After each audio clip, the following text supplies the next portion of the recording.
What up, friends? We're back with our Power Fist 212. Still not sure who named this engine, but good on you. But apparently in my last video, I'm a big dodo head because I know nothing about carburetors, but when you turn the fuel on this way, whatever it was, it must have been frozen because now that I've turned the fuel like this, it's not leaking. So maybe whatever it was that was leaking in this thing just doesn't like being in -10 Fahrenheit. I'm gonna take that off anyways, but before I do, I got something to say. Today's video is sponsored by Keeps. Keeps is a subscription service that helps men keep their hair. Have you found yourself wanting to be Little Spoon, but you don't want her to see that you're thinning hair? Well, you're not alone. 2 out of 3 men will experience some sort of male pattern baldness by the time they're 35. And Keeps offers clinically proven, research-backed treatments to stop hair loss and improve hair growth. And if you're a busy dude like me, you'll love that Keeps physicians will help you pick the right treatments and the right products without ever having to leave your gaming room. So less time for appointments, more time to be Little Spoon. And they'll even ship right to your door. Whether you're looking to prevent hair loss, stimulate hair growth,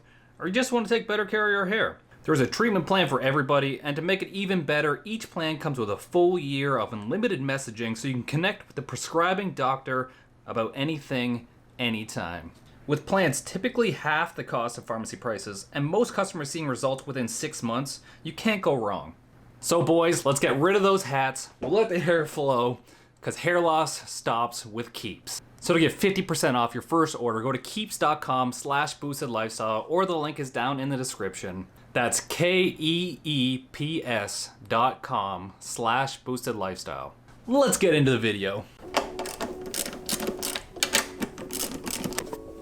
That's all fuel. Oh no, I forgot, I gotta pinch this off because it's still, I need to find something to put in that. I don't have a ton of pliers around here.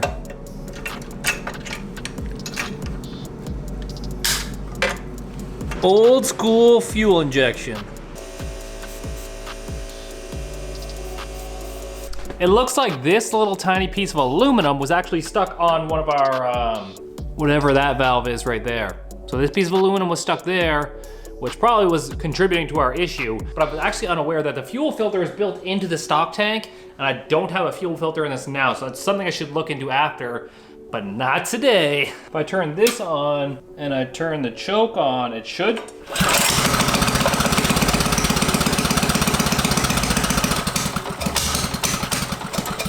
At least we know it runs still. Now to address more important problems than something stupid like the brakes, we don't need the brakes.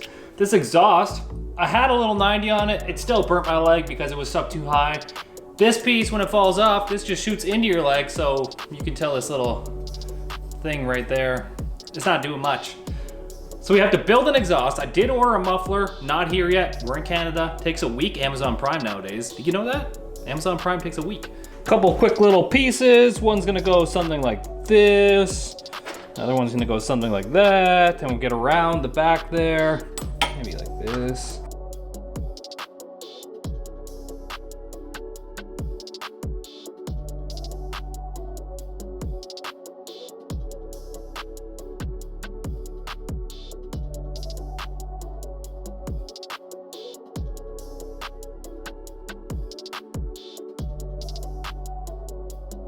So for those of you just learning to weld, this is 120 wall 1-inch pipe. So on my TIG welder, I'd like to use right around 100 amps or so, and I'd like to go slow and easy. Usually lots of gas coverage. I would normally use a number 12 cup, but right now the number 6 is on there, so I'm just gonna use it just because it's a cheap exhaust. And then 1/16 filler rod, mild steel. And if you're a little bit nervous about it, you use 100 amps because you can go full throttle on the pedal and you'll notice it starting to eat away the metal if it gets too hot, and then you could just stop. But at 100 amps, you're not gonna blow through it. We got it welded, but the next thing is look how bad the transition is in this exhaust. So that's how big the exhaust side is compared to my thumb, but look how big the port is on the engine. Look at that thing.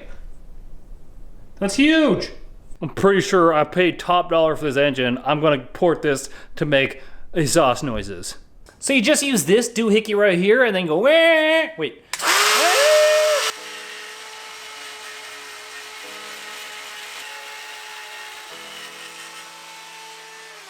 That must be some cheap metal because that cleaned up real quick.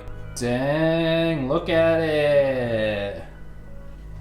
Obviously we're not satisfied with that. We gotta give it a little test whoppy to see if it sounds good. I don't even know what a test whoppy is, but we're doing it.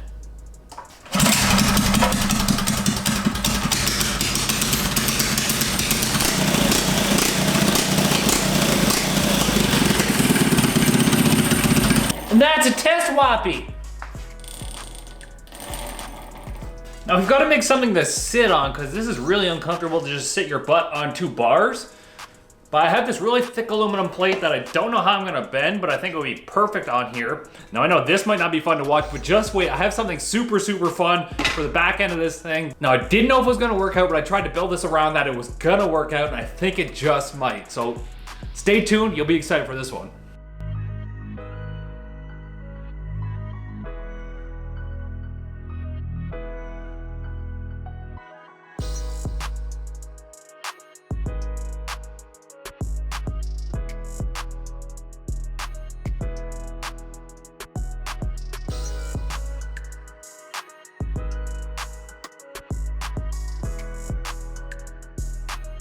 Something like this. We'll start welding that up like that, and good enough seat for me.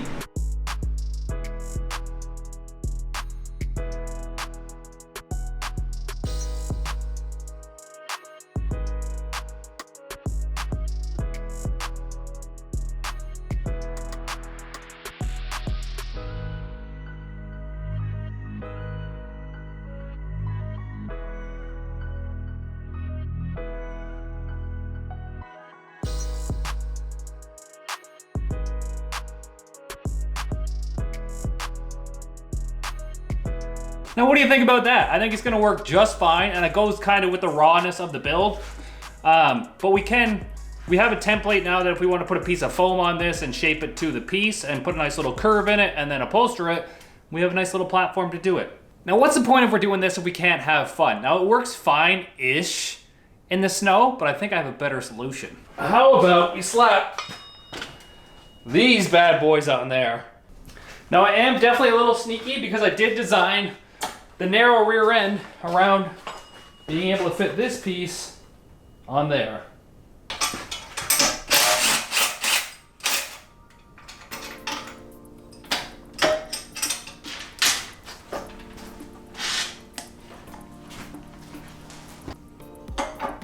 Oh no! There's actually a specific spot for the bearings on this one apparently. As you can see, the machined spot right here is for the bearing, and right here is actually, I need to like lay that down.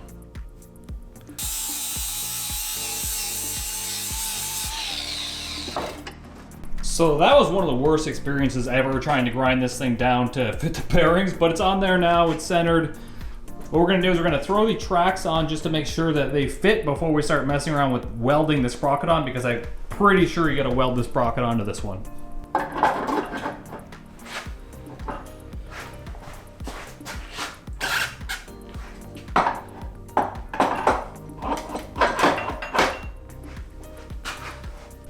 When you can't afford a tank, so you have to make one, the ground clearance is like this much less than it was before with the wheels, so it's super, super low to the ground. I didn't anticipate that.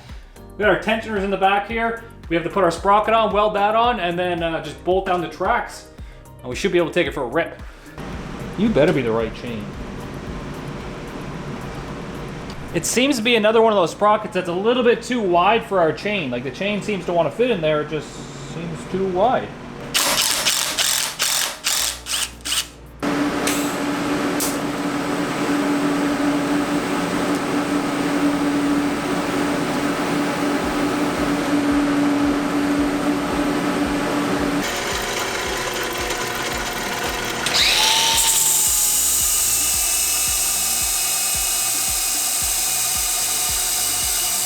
Don't touch the metal because it's hot.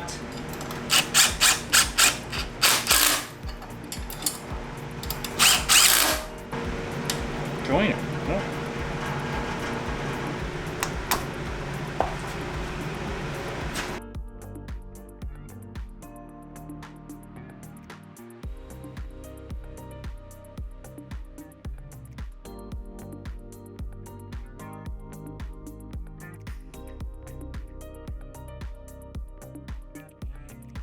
I guess there ain't nothing to it but to do it now. Look at it.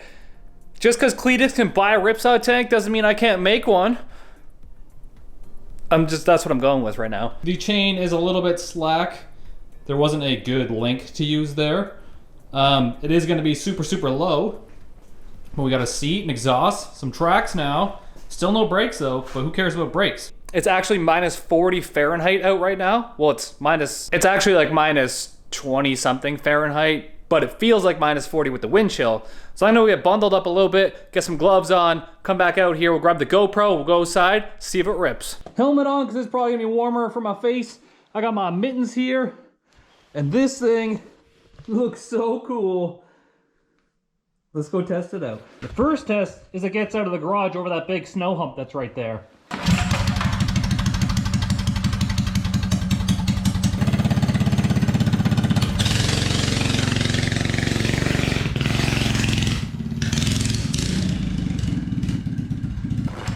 Oh geez, it got out of the garage, but I popped the chain off already.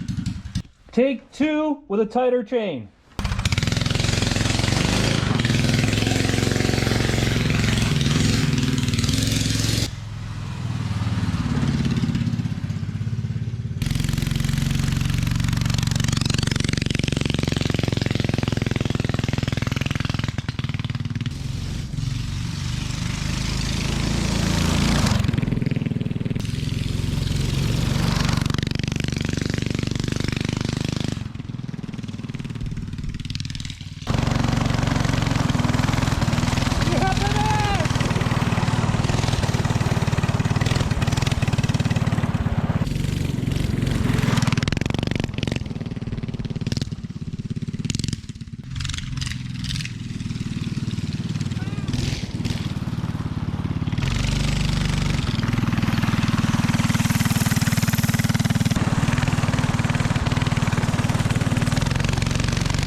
Man, this thing boogies pretty good. The only downside right now that I can see is, well, it doesn't steer very good because that isn't a very good steering object for a thing with tracks on it. But that does hit when you get in deep snow. If you're in hard pack snow, it's not so bad. And I feel like the top speed is probably like 25-30 mile an hour. This thing, it gets along pretty good. I'd have to do the calculation on the size of the drum and stuff, I guess, or just get a speed calculator on my phone. I did clean the carb and stuff, and it is leaking fuel again, so whatever the rubber that is inside the carb doesn't like to be frozen. That's the best way I can come up with. As you guys can tell, I'm having the most fun. See the smile on my face? The most fun. Make sure you subscribe to the channel. Every subscriber counts, and I really appreciate it. We're just about 155K. I do believe the Fox body is next. The problem is, like I said, it's so cold on the garage floor, I just don't want to lay on it. That's why I don't mind working on my welding bench, standing up with my big boots on most times. And I stay relatively warm. I could be out here about, I don't know, 3-4 hours. So maybe we'll build a ski for this thing next. I am going to Mexico at the end of the month, which is going to be a good break from the real life for a little bit, because Florida was nice, but I did hustle my ass off there. Hope you guys enjoyed the video. Peace easy. Get heavy.